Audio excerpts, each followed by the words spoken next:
So most small businesses fail, right? This is something we've all heard. What happens when they fail? Like, what do people risk when they are starting a small business? Some people totally cash out their retirement. Some people get second mortgages on their home. Most people take time away from their family and friends, and they risk those relationships. So if your business fails, well, you've just lost time with the people that matter most to you. You may have lost your retirement, your home, your car, your credit, everything. You risk your entire life. And so I've talked to a lot of people and I try to encourage them, hey man, maybe you should start a business. I think you might be good at it. Some of these people let me know, like, I just don't think I could take that risk. I've got a mortgage, I've got student loans, I've got kids and responsibilities. I just don't have time to go pursue a dream. I just have to do what works. Well, if you take on a little bit of risk in your life, there's going to be opportunity for greater reward. And success is going to be predicated on managing that risk really well, not putting all of your eggs in one basket. So I want to talk to you guys today about how I have managed my business and I've grown it from the very beginning with stability and security in mind so that I don't lose everything. I've told you before that I want to slowly build my business in steps and stages so that it can get bigger and bigger without a risk of just crumbling like a house of cards. Well, how have I done that? Right? I've talked about that that's what I've done in my videos, but I've never told you how I've structured that. I own a small cleaning company. And so a lot of what I'm telling you is going to revolve around my cleaning business, but it can work in any type of business that you have. These are just timeless principles that always work. For an example, they're going to work in investing in the stock market or investing in real estate. They'll work all over the place. So the first thing I want to talk about is going to be diversification. If you buy stocks, you buy multiple stocks because some are going to go up, some are going to go down. And you can buy those stocks in different sectors. Maybe you get into healthcare, maybe you get into travel, maybe you buy foreign companies. So even if an entire sector goes down, well, you've got some other options that are going to still be making money and you're going to still be building wealth as time goes on. We can use that in your small business. You can have customers in different sectors. You could have customers in healthcare, in food and beverage, in like travel and luxury or whatever it is. But you can consciously think about where your customers are in the marketplace and if it's diverse enough for your own security. So my business, we clean more bars and restaurants than any other cleaning company in Portland. Well, the restaurant industry got hit really hard with this pandemic and they still haven't totally recovered. But I've got other customers in healthcare. I've got a pediatric clinic. I've got therapy offices. I have construction companies. Those people, they're doing pretty good right now. And so luckily I didn't put all of my eggs in food and beverage. The thing is, food and beverage is one of the largest industries in Portland. So I consciously put most of my time and attention into that one industry because I want to be a big player, because that's where a lot of the money is flowing through my city. So I was pretty heavy in that, but I've also consciously known the entire time I've been running my business that I can't only focus on that one thing. The second way that I have been able to diversify is by offering different types of services. And some of these services are very low cost and some are quite expensive. But I don't rely on any one particular service to get me by. So I've got nightly janitorial. That can bring in, maybe $30 an hour, up to $60 an hour, depending on the client and the job that I'm doing. But then I can offer deep clean jobs, restaurant deep cleaning, hard floor care, carpet cleaning, pressure washing, window washing, lots of different deep cleaning services, disaster cleanup, flood repair, those types of things. Now those can range anywhere from $100 an hour up to $700 an hour. I know one time I did a pretty gruesome job at a morgue. I was cleaning the preparation room in the mortuary, and we charged, I think it was about $2,000 an hour to do that job. So my point is, you can diversify the products that you're offering. So one of the main things that I have done is I figured out, what are my monthly costs? How much money do I need for survival for myself? And how much do I need for my business? So what's my mortgage? What's my car payment? How much do I spend on food and utilities and insurance and all those types of things? And then also, How much do I spend on my business for inventory, for labor, for marketing, for office supplies, for my work vehicles? And I come up with a number of how much I need to make every single month just to survive. And then I can inflate that number by 20% or 30% or whatever I feel comfortable with. And then that's the target I fill in with janitorial accounts. And basically it's a subscription model. So you can have a subscription model in any business, but in my business, the subscription happens to be janitorial services. So this way, since I have all of my needs met plus an extra 20 to 30%, I'm not reliant on any one customer. I fill that gap in with, between 5 and 10 clients that are going to meet those needs. So if I lose one, I'm totally fine. It doesn't matter because I had an extra 20% every single month from these customers. And not only does it protect me financially if one person drops off, but it also protects me from doing things I don't want to do. If you have one big customer that brings in all of your revenue for you, well, they can make you do a lot of things you don't want to do, including forcing you to lower your price to what they're going to pay, because they can say, hey, I'm going to give you all this work, I'm going to buy all this product if you lower your price to this. But if you don't have enough margin, then that might not be the best move for your business. You might need the revenue, you might need to keep your people busy, you might want to buy the tools and equipment and make investments, so you might need that revenue, but it might not have the profit margin that you really need to run the best business you can possibly run.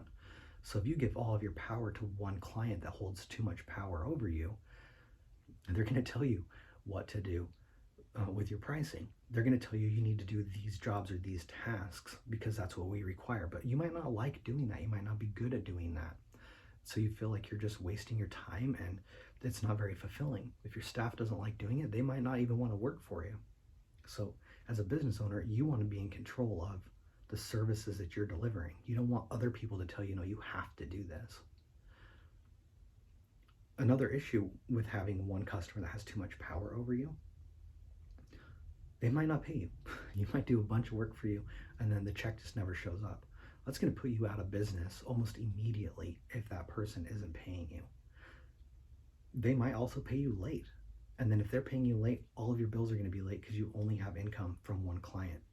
So you build a base of like 5 to 10 customers that are paying you small chunks of money, $500, $1,000, $1,500. Be spread that out over 10 people. So if you want to make like $100,000 a year, you know that you need to make about $8,300 a month. Well, you get that across 10 different people in whatever mix you want. And that can also be broken up into industries. So you get 10 people in 5 different industries. So that way everything is going to be stable and secure no matter what happens. No one has too much power or control over you and your finances. All right. So now my business isn't just made up of nightly janitorial clients because these people are only paying between 30 and 60 an hour. That's not the best use of my time. I could be charging much more. So that was the foundation I was talking about. Now we've got the middle section of my business. That is going to be made up of high ticket sales, high ticket services that I can offer people.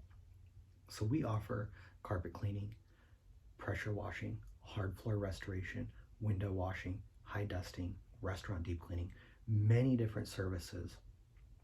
But I can charge anywhere between $100 an hour to $700 an hour. I did a job for a mortuary where we were cleaning the preparation room and we were able to charge $2,000 an hour to do that. But it's also really gruesome and you're dealing with biohazards and it's not for everybody. But those opportunities are out there if you leave enough time in your schedule. If you've got your entire schedule filled up with customers that are only paying 30 or 60 an hour, you might not have the time to go do those mortuary type jobs where you're making $2,000 an hour. So you at least get your base needs met with that foundation. And then for any additional income that you want or need, you get that with these higher ticket sales. And this income can be used for anything you want. If one of your foundation customers goes away, you can supplement that with income from this other layer until you get them replaced. But this is money that you don't need, that you don't depend on, that you don't count on. So that can be used for things like paying down debt, buying new assets, going on vacations, buying just random crap that you want, increasing your lifestyle. And so that is basically how I've got it set up. And then I've got some big clients. They might pay anywhere between $8,000, $10,000, up to $20,000 a month. And that's at the very top of this pyramid. Those are people that they pay a lot of money, but I don't need them at all. And they have zero power over me and my life. So if they make me do things I don't want to do, well, I can just get rid of them because I've got the rest of the pyramid built up. But these people can really push your life forward, you know.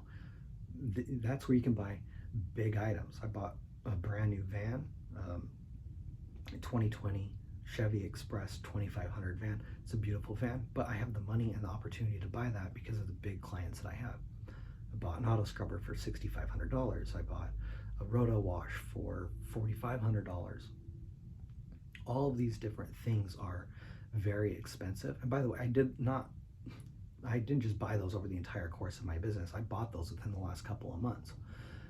And I'm able to do that because of those bigger clients. But they've got zero control or power over me like they would have if those were the only types of customers that I had in my business. So by diversifying in as many ways as possible, you just cut the pie up in many ways as you can. That's going to bring in so much security and safety, and it's going to ensure that you are the boss of your own life and you don't give up your power to anyone else. So you diversified by sector, by restaurants, healthcare, hair salons, whatever that looks like.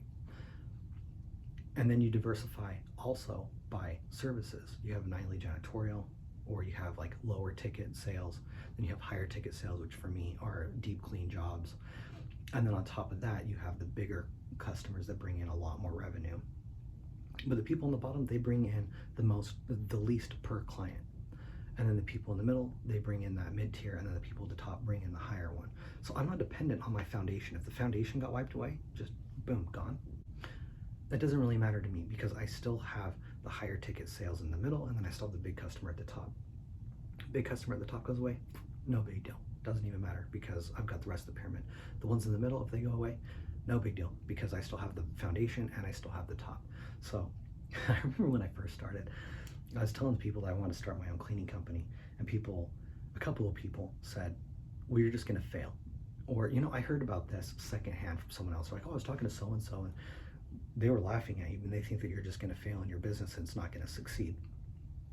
Well, these people didn't know my business plan. This is a solid plan and it would work in any business, any industry. And I worked the plan consciously the entire time I owned my business. So the only way I'm gonna fail is if I just don't go to work and I don't work this plan. But the entire time I've built my business, I was thinking, okay, this base foundation clients, I'm not going to let them get too heavy in any one area. You know, food and beverage is one of the largest industries in my city, so I want them to be a big part of my business because that's where the most money is flowing through my city. But also, if they get hit hard by a pandemic or something, well, I want a little bit of healthcare in there. And if the healthcare gets hard, well, then I'm going to want construction companies and architecture firms or accountants. And so that way I'm segmented by different industries and different services that I can offer. But I knew that the entire time I was running my business, how much money was coming from each one of those categories on every single level. So anyway, guys, if you want to do what you want, when you want, how you want, for who you want, how much you want, subscribe to my channel. And we'll see you guys next time.